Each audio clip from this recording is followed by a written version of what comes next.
Você está assistindo agora o livro O Poder da Verdade, de William George Jordan.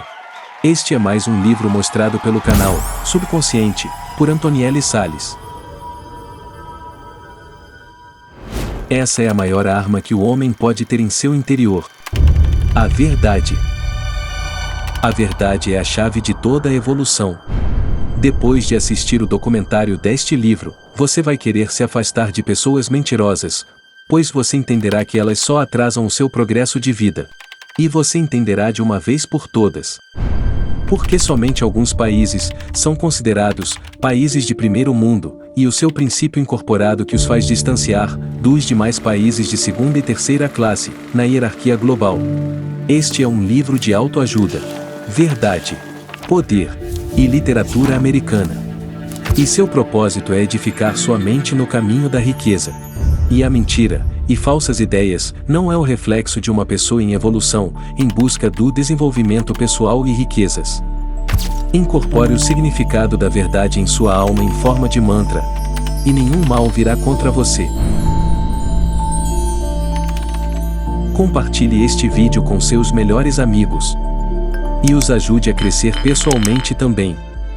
Compartilhe este vídeo também com aqueles amigos e amigas que mentem demais, de forma extrema, para que eles saibam a destruição e a pobreza que a mentira faz em suas vidas. O melhor amigo é aquele que ajuda a se levantar e ir em busca de uma vida melhor. E você será o melhor exemplo de amigo.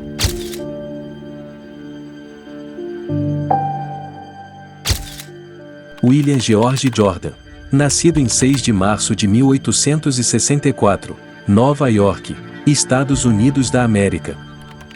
Editor, conferencista e ensaísta. Este foi o livro mais importante de sua carreira brilhante em 1902. Até o Dr. Freud obteve a oportunidade de adquirir e ler um exemplar deste livro com verdades nos tempos modernos. Vamos agora à leitura deste livro brilhante.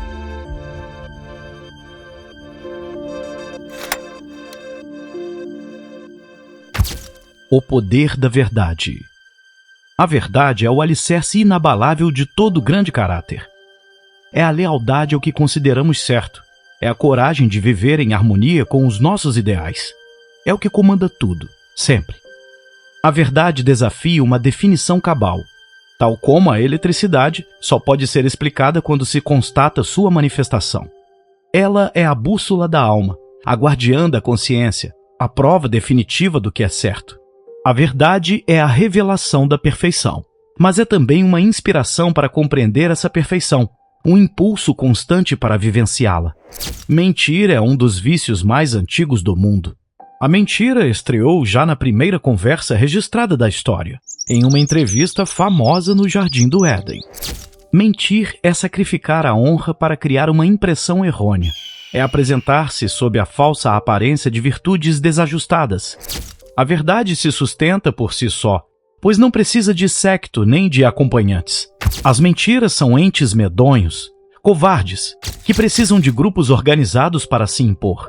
São como bandos de bêbados, que em vão tentam apoiar-se uns nos outros. São a parceira e cúmplice de todos os outros vícios. São o câncer da degeneração moral na vida de um indivíduo. A verdade é a mais antiga de todas as virtudes. Ela antecedeu o homem, existindo antes mesmo de aparecer alguém para percebê-la ou aceitá-la. Ela é o imutável, o imperecível. É uma lei e a verdade eterna da natureza.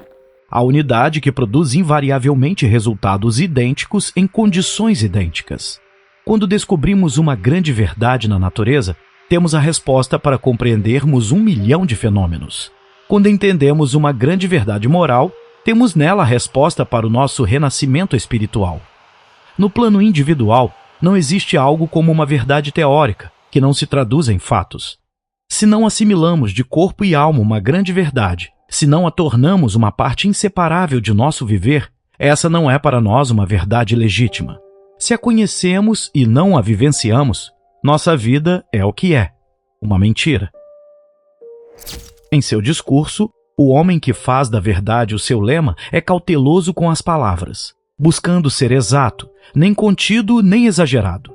Nunca estabelece como fato algo de que não tem certeza. O que diz tem o condão da sinceridade, a marca distintiva de ouro puro. Se nos elogia, aceitamos sua declaração como líquida e certa.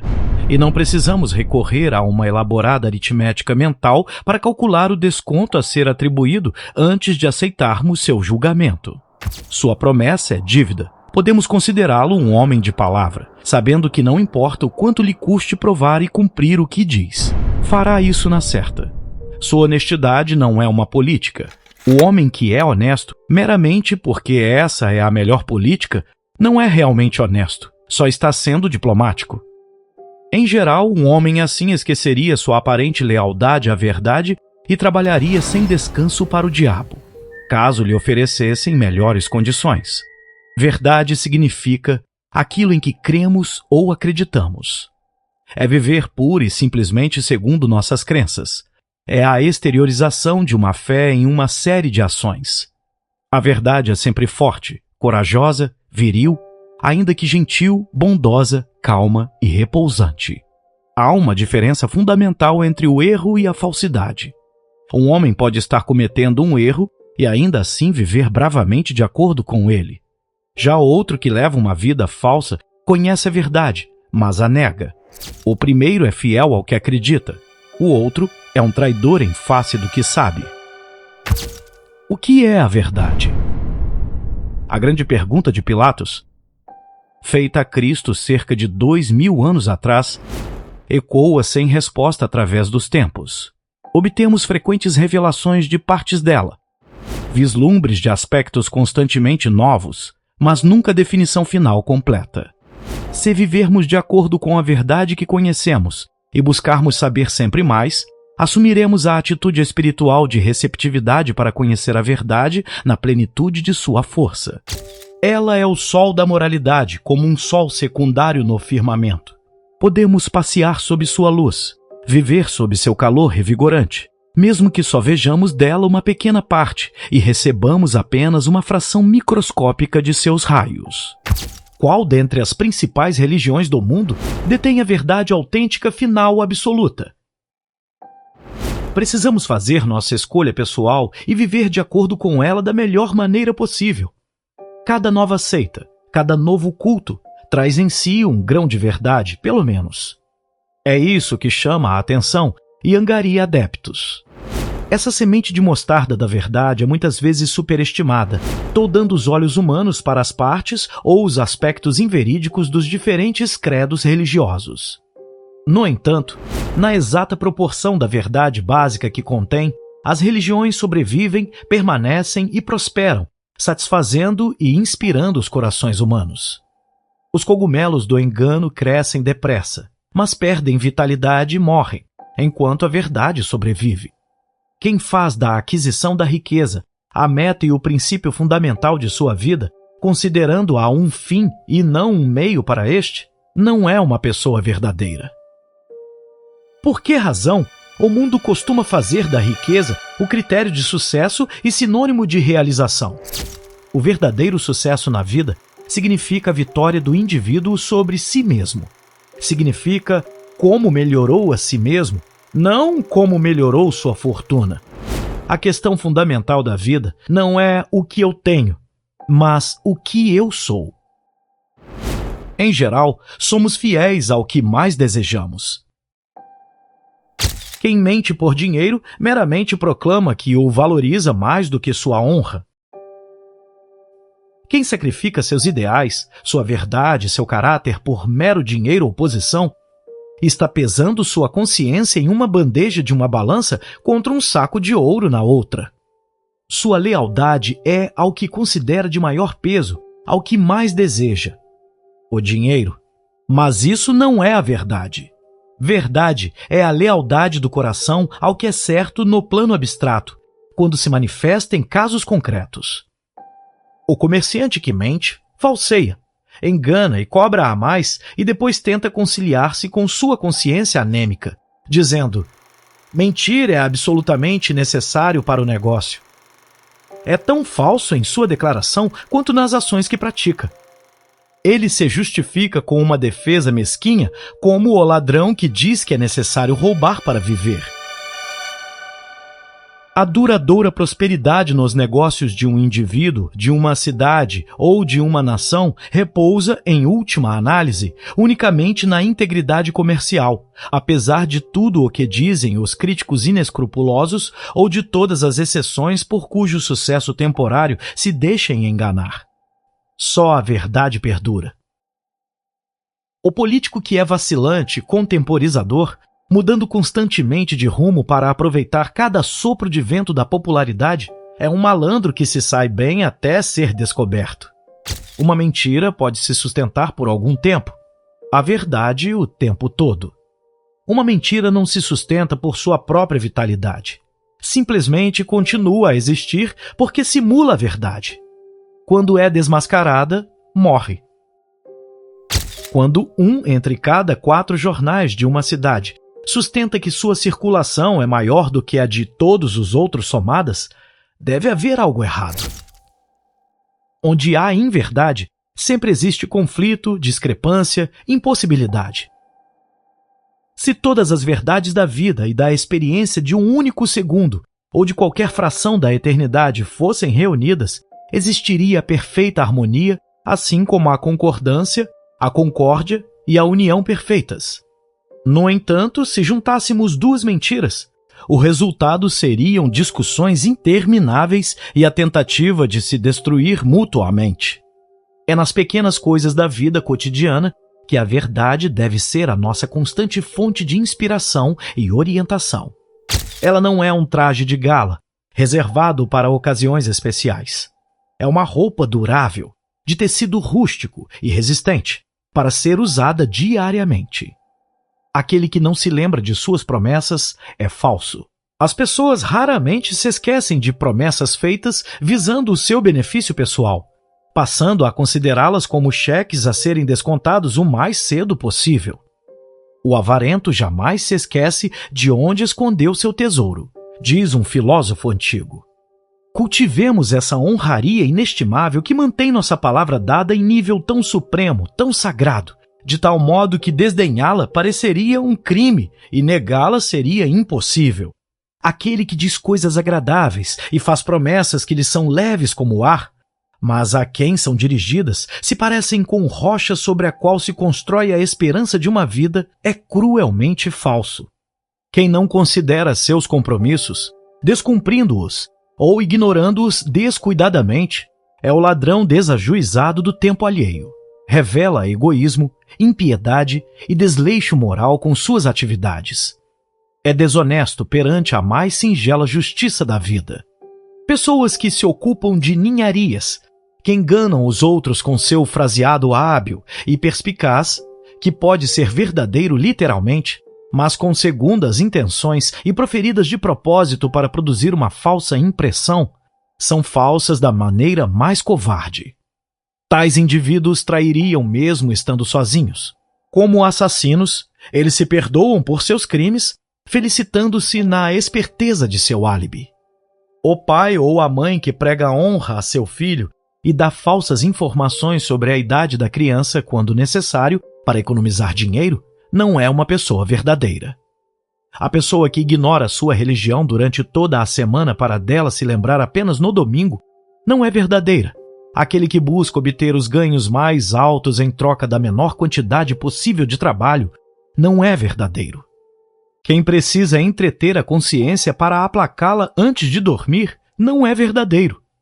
A verdade é a linha reta nos princípios morais.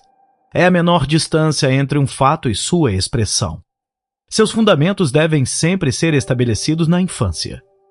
É então que os pais devem incutir na mente em desenvolvimento o sentido de voltar-se sempre e automaticamente para a verdade, criando, assim, o ambiente moral que irá permear sua mente e sua vida. A criança deve aprender que a verdade sobre todas as coisas deve ser o lema de sua vida. Cometem um grande erro os pais que consideram a mentira uma doença moral. Nem sempre ela é uma enfermidade em si, mas um sintoma. Por trás de cada mentira existe alguma razão, alguma causa, e é esse motivo que deve ser eliminado. A mentira pode ser a consequência do medo. Uma tentativa de encobrir uma falta e escapar da punição pode ser apenas a evidência de uma imaginação hiperativa, revelar maldade ou obstinação, ser a carência de elogios que leva a criança a buscar a atenção, impressionando os outros com histórias prodigiosas, ser apenas um descuido na fala, o uso negligente das palavras, ser a ganância que põe a mentira a serviço do furto. Mas se na vida de uma criança ou de um adulto o sintoma servir para revelar a doença e esta for tratada em seguida, a verdade se restabelece e a saúde moral é restaurada. Dizer constantemente a uma criança para não mentir é dar vida e intensidade à mentira.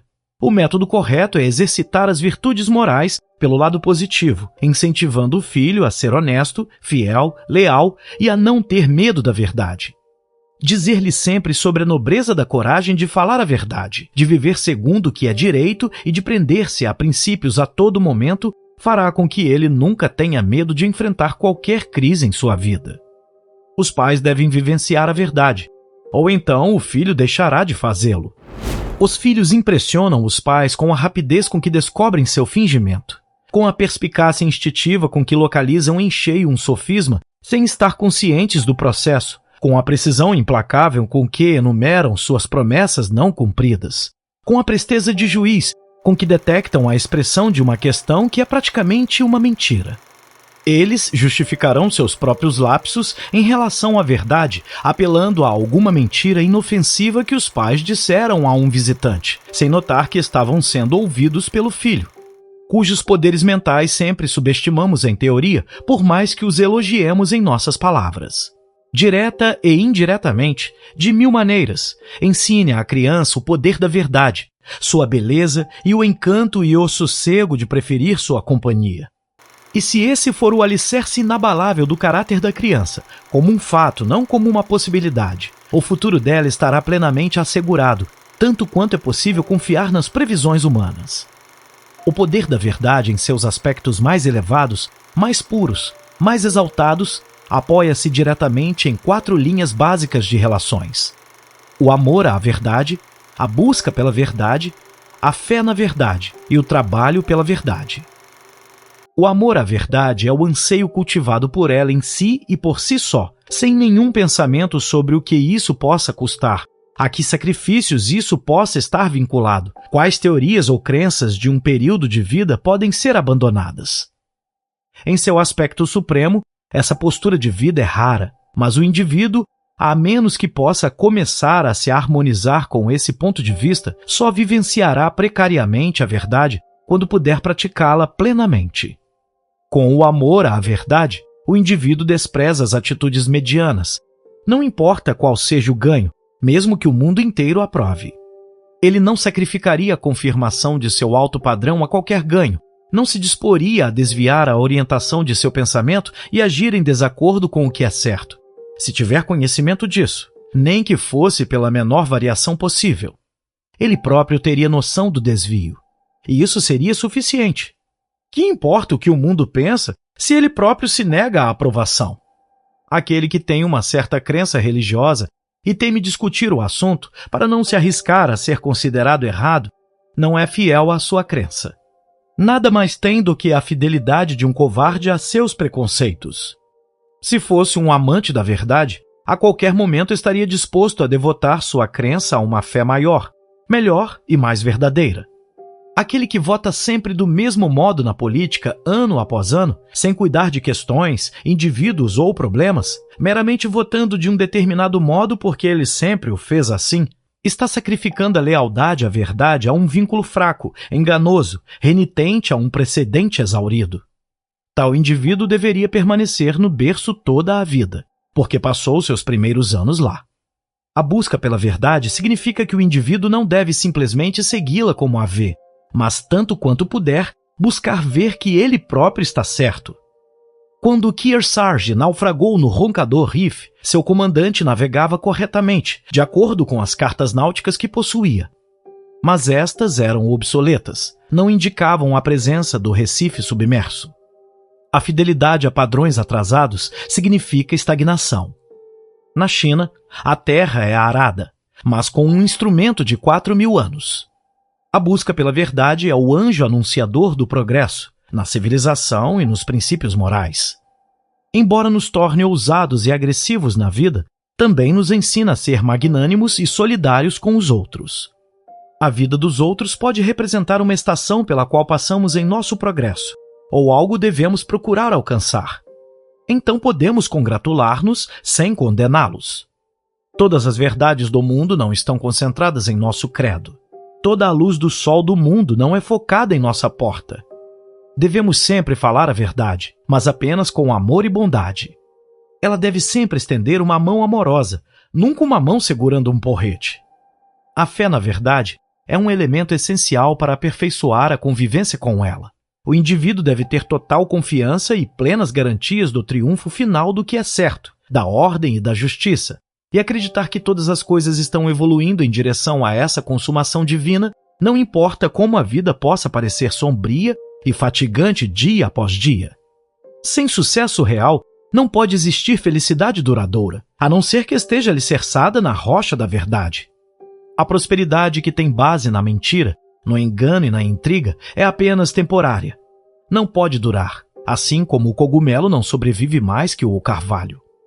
Assim como um Sansão cego, lutando no templo, o indivíduo cuja vida tem base em fraudes acaba por derrubar as colunas de sustentação de seu próprio edifício e perece entre a ruína.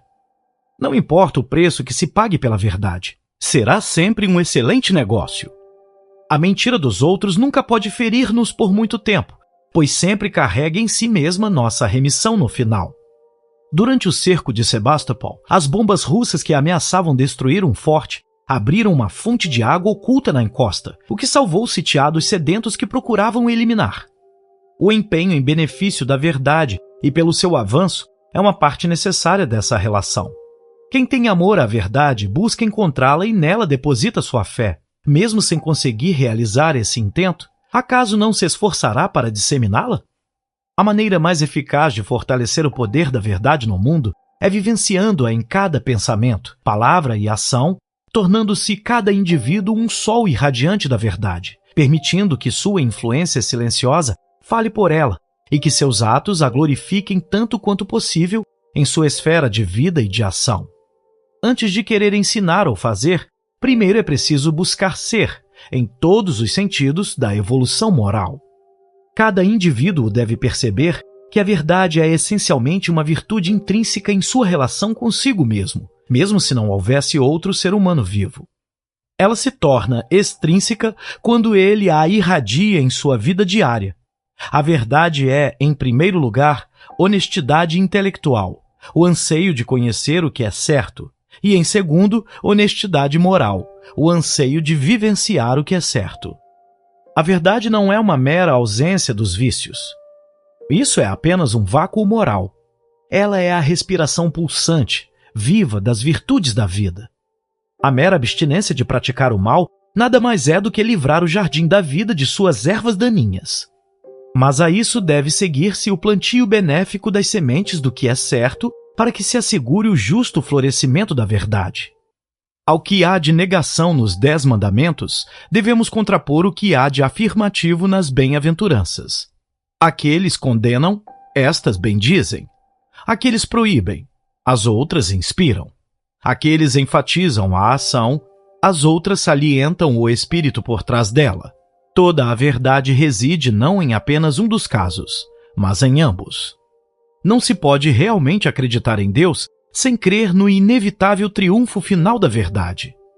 Com a verdade ao seu lado, você poderá atravessar incólume o nefando vale da calúnia, da deturpação e do abuso, como se portasse um traje de proteção milagroso que nenhuma bala poderá perfurar, nenhuma flecha poderá atravessar. Poderá manter a cabeça erguida, levantá-la sem medo e desafiadoramente olhar cada homem com calma e firmeza nos olhos, como se viesse em sua montaria um rei vitorioso, regressando à frente de suas legiões entre estandartes tremulantes e lanças flamejantes, as cornetas enchendo o ar com sua música.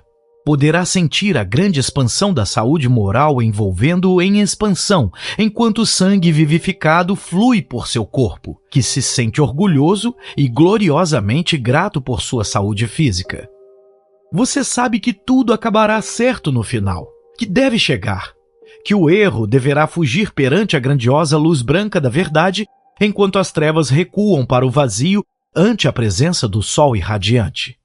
Então, depois, com a verdade como guia, companheira, aliada e fonte de inspiração, você irá vibrar com a consciência de sua intimidade com o infinito, e todas as provações, tristezas e sofrimentos da vida desaparecerão como visões temporárias e inofensivas de um sonho. Este documentário que você acompanhou até aqui, com ensinamentos grandiosos, foi só o capítulo 1. Acompanhe o livro completo em audiobook. Aqui no canal Subconsciente, por Antoniele Sales. Sobre o autor. O Poder da Verdade, em inglês no original The Power of Truth, foi escrito por William George Jordan, 1864-1928, e publicado pela primeira vez em 1902. Embora ainda esteja em circulação, em edições de capa dura, brochura e de bolso, pode ser difícil encontrar algum exemplar.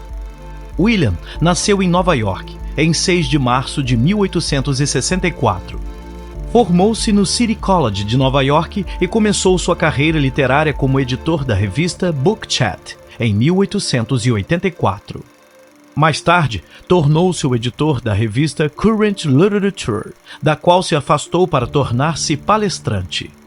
Em 1897, foi editor da revista The Ladies' Home Journal e depois editou a The Saturday Evening Post, 1888 a 1889.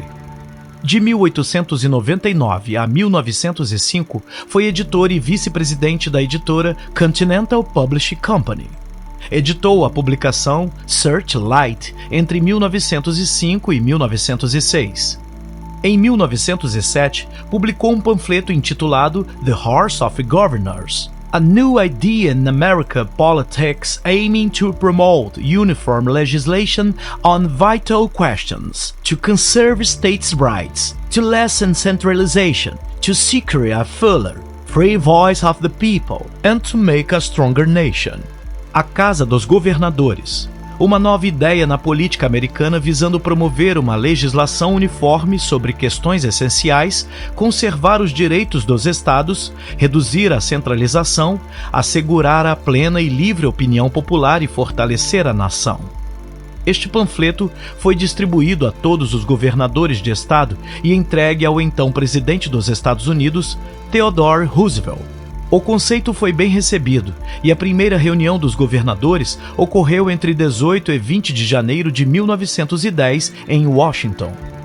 Jordan foi eleito secretário desse órgão na primeira reunião, mas depois, em setembro de 1911, renunciou ao cargo. No entanto, o grupo tornou-se parte de seu legado e seu papel em sua formação foi muitas vezes citado em referências posteriores na imprensa. William se casou com Nellie Blanche Mitchell em 6 de maio de 1922 em Nova York, na Igreja Episcopal da Graça. O Poder da Verdade.